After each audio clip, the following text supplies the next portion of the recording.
Justice Secretary Dominic Raab said on Sunday that the ECHR was imposing too many obligations on the state.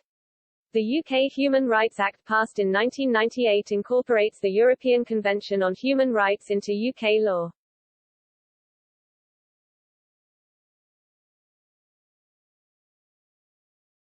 This was not directly impacted by Brexit, as neither the convention nor the court is part of the EU.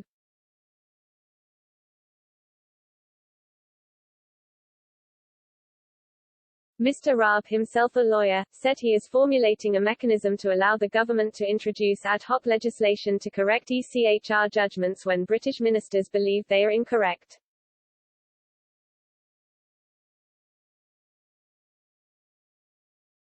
But on Tuesday night, the EU and legal experts indicated this could suspend the operation of the EU and UK cooperation agreement.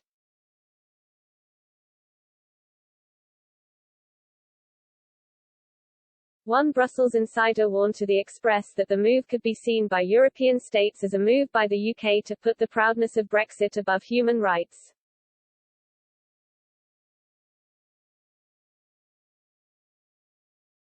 Another source added to the Telegraph, "We will be watching this very carefully.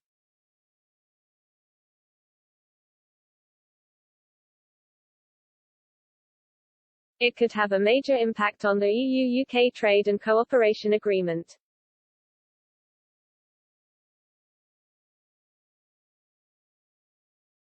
Professor Mark Elliott, chair of the Faculty of Law at the University of Cambridge, said the move raised profound constitutional concerns.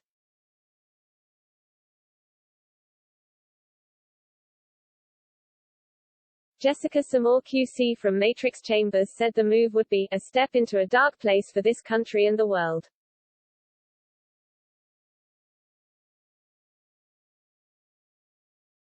Bart van Voren QC of Covington and Burling said, "If the EU considers that the UK has seriously and substantially failed to respect human rights, it can terminate or suspend the operation of the EU-UK Free Trade Agreement."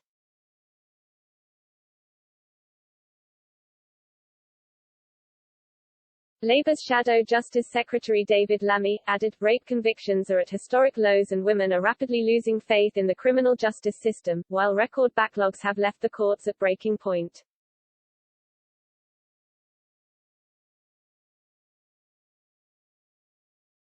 And yet the priority for Dominic Raab seems to be undermining vital human rights legislation that protects us all.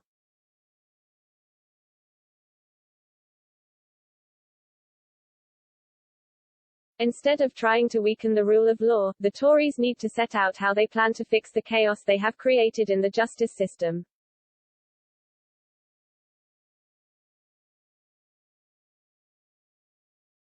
Mr. Raab, who served as Foreign Secretary until a September reshuffle, announced an overhaul of the UK Rights Act at the Conservative Party conference this month, calling it nonsensical.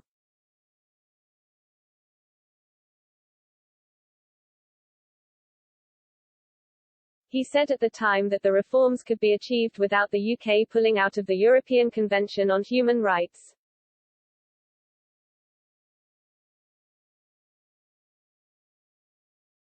Mr. Raab cited cases to the Sunday Telegraph where foreign criminals have avoided deportation by citing their right to family life under the Rights Act.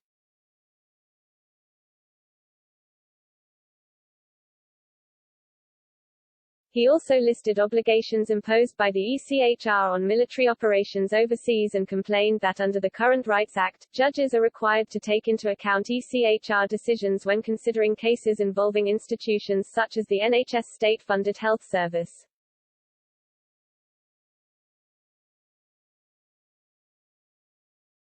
Mr. Raab added, "I don't think it's the job of the European Court to be dictating things to, whether it's the NHS, whether it's our welfare provision, or whether it's our police forces."